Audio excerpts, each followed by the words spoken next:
तो स्वागत है आप सभी का हमारे इस बेहद खास कार्यक्रम में। सबसे पहले एक बार फिर से सभी देशवासियों को स्वाधीनता दिवस की हार्दिक शुभकामनाएं। तो प्रधानमंत्री नरेंद्र मोदी आज 7वीं बार लाल किले की प्राचीर में पहुंचे थे, वहां तिरंगा फहराया है और ऐसे हालात इस वक्त कोरोना की वजह से बदले हुए पूरे विश्व में, तो उस दौरान सबकी निगाहें थी कि प्रधानमंत्री आज कौन कौन सी बातें करते हैं, जबकि कोरोना काल में देश नई और बड़ी बड़ी चुनौतियों से दो चार हो रहा है। और इसके अलावा जो हमारे पड़ोसी मुल्क हैं उनकी भी हरकतें कई इस तरह की सामने आई हैं। चीन की बात करें, नेपाल की बात करें या पाकिस्तान तो खैर है ही, तो क्या कुछ हर एक मसले पर प्रधानमंत्री ने आज लाल किले से कहा है वो आपको बताते हैं।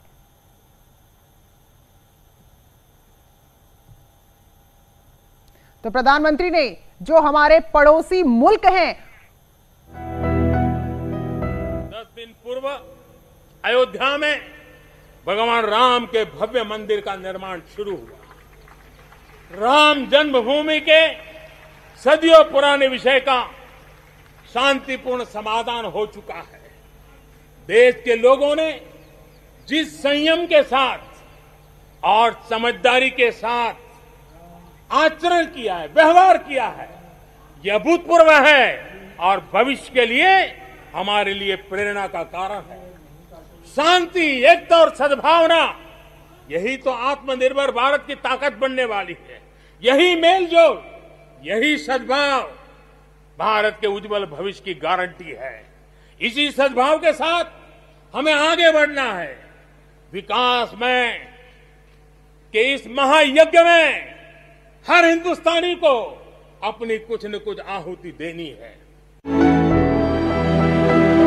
लेह, लद्दाख, करगिल, जम्मू कश्मीर एक क्षेत्र, एक प्रकार से इस क्षेत्र को 1 वर्ष पूर्व 370 से आजादी मिल चुकी है।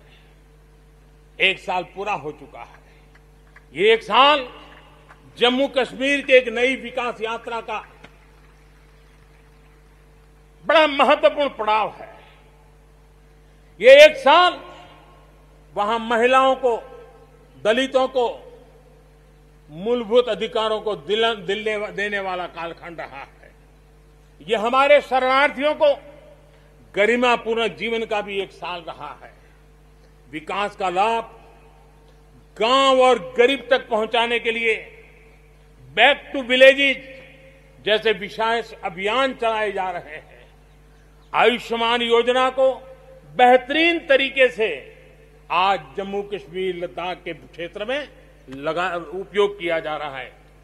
मेरे प्यारे देशवासियों, लोकतंत्र की मजबूती, लोकतंत्र की सच्ची ताकत हमारी चुनी हुई स्थानीय इकाइयों में है।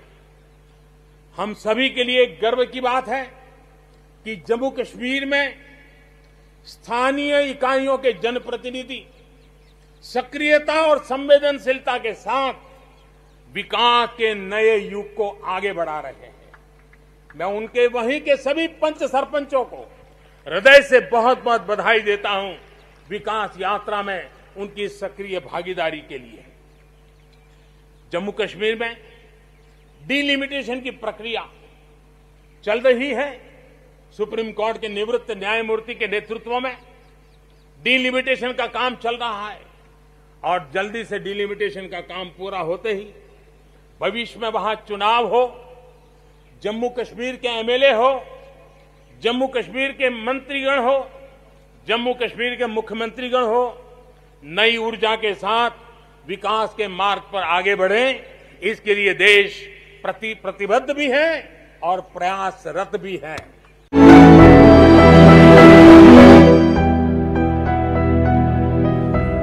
लद्दाख को केंद्र शासित प्रदेश बना करके बरसों पुरानी जो उनकी मांग थी, उनकी आकांक्षा थी, उस आकांक्षा को हमने पूर्ण करने का, उनको सम्मानित करने का एक बहुत बड़ा काम किया है। हिमालय की ऊंचाइयों में बसा लद्दाख विकास के नए शिखर की ओर आगे बढ़ रहा है। अब सेंट्रल यूनिवर्सिटी वहां पर बन रही है, नए रिसर्च सेंटर बन रहे हैं, होटल मैनेजमेंट के कोर्सेज वहां चल रहे हैं। बिजली के लिए 7,500 मेगावाट के सोलर पार्क के निर्माण की योजना बन रही है, लेकिन मेरे प्यारे देशवासियों, लद्दाख की कई विशेषता हैं। उन विशेषताओं को हमें संभालना भी है, संवारना भी है। और जैसे सिक्किम ने, हमारे नॉर्थ ईस्ट में सिक्किम ने अपनी एक ऑर्गेनिक स्टेट की पहचान बनाई है, वैसे ही लद्दाख, लेह, करगिल, ये पूरा क्षेत्र हमारे देश के लिए कार्बन न्यूट्रल इकाई के रूप में उसकी पहचान बना सकता है। और इसके लिए भारत सरकार वहां के नागरिकों के साथ मिलकर के एक नमूना रूप, प्रेरणा रूप कार्बन न्यूट्रल और वो भी विकास का मॉडल, वहां की आवश्यकताओं की पूर्ति वाला मॉडल, उस दिशा में हम आगे बढ़ रहे हैं। इतनी आपदाओं के बीच ही सीमा पर भी देश के सामर्थ्य को चुनौती देने के दुष्प्रयास हुए, लेकिन एलओसी से लेकर एलएसी तक देश की संप्रभुता पर जिस किसी ने आंख उठाई, देश की सेना ने, हमारे वीर जवानों ने उसका उसी की भाषा में जवाब दिया है।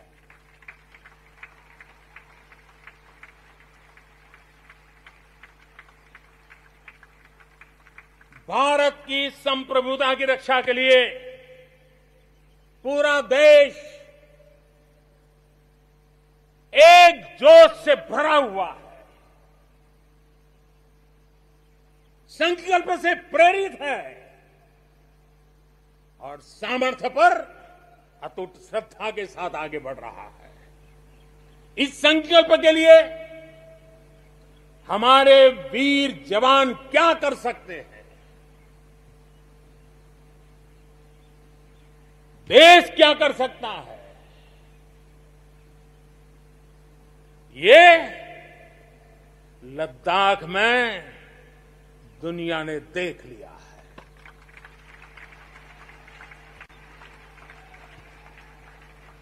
मैं आज मातृभूमि पर न्योछावर उन सभी वीर जवानों को लाल किले की प्राचीर से आदरपूर्वक नमन करता हूं।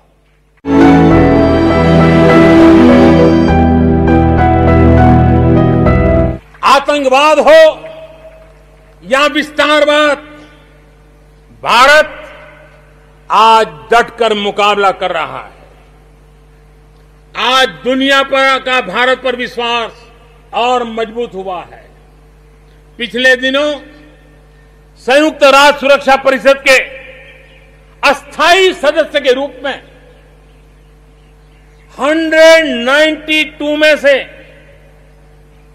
184, 192 में से 184 देशों से कहा भारत को समर्थन मिलना, ये हमारे हर हिंदुस्तानी के लिए गर्व दिलाता है। विश्व में हमने कैसी अपनी पहुंच बनाई है, उसका यह उदाहरण है। और यह तभी संभव होता है जब भारत खुद मजबूत हो, भारत सशक्त हो, भारत सुरक्षित हो।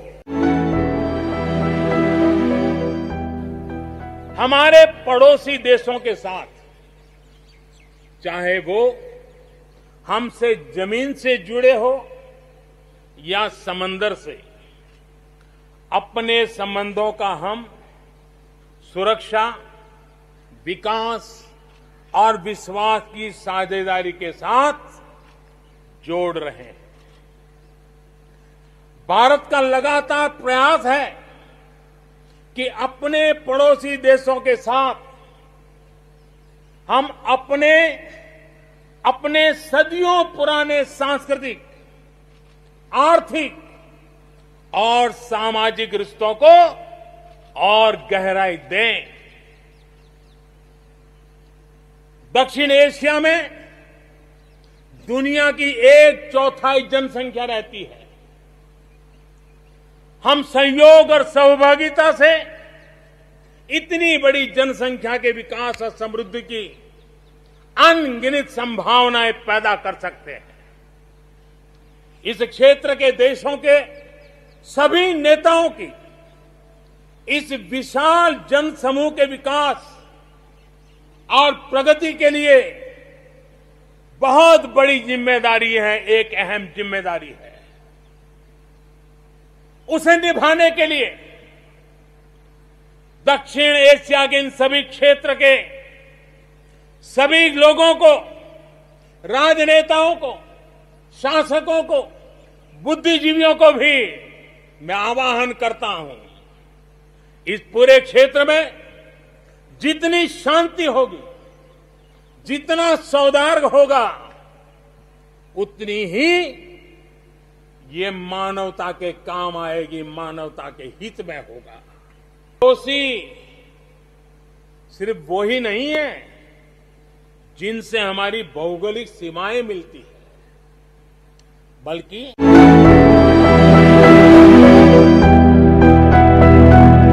हम तो आजादी के 75 वर्ष के एक कदम दूर है। तब हमारे लिए भी भारत जैसे देश को अपने पैरों पर खड़ा होना अनिवार्य है, आत्मनिर्भर बनना अनिवार्य है।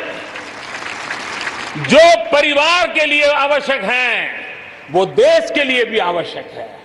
और इसलिए, और मुझे विश्वास है, भारत इस सपने को चरितार्थ करके रहेगा।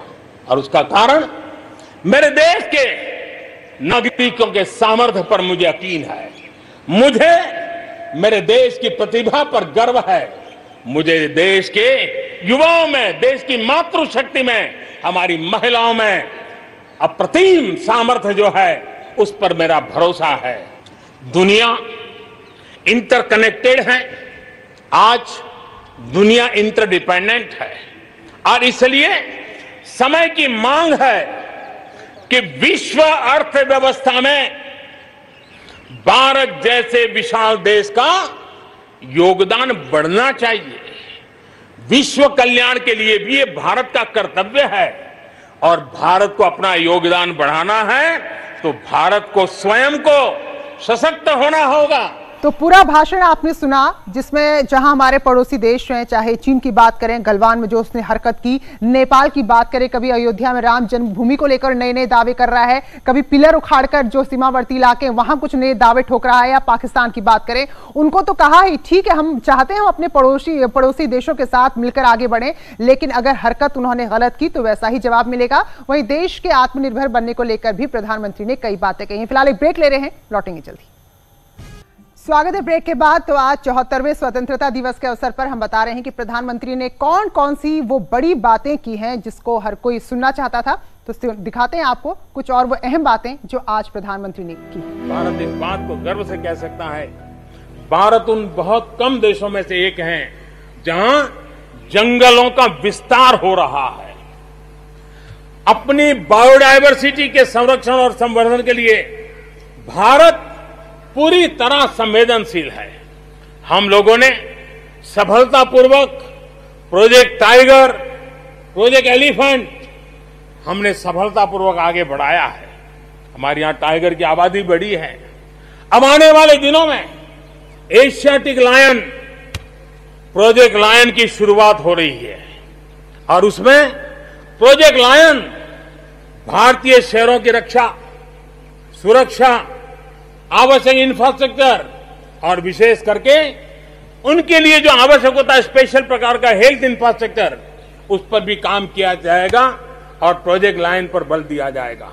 साथ ही एक और काम को भी हम बड़ा बढ़ावा देना चाहते हैं और वो है प्रोजेक्ट डॉल्फिन चलाया जाएगा।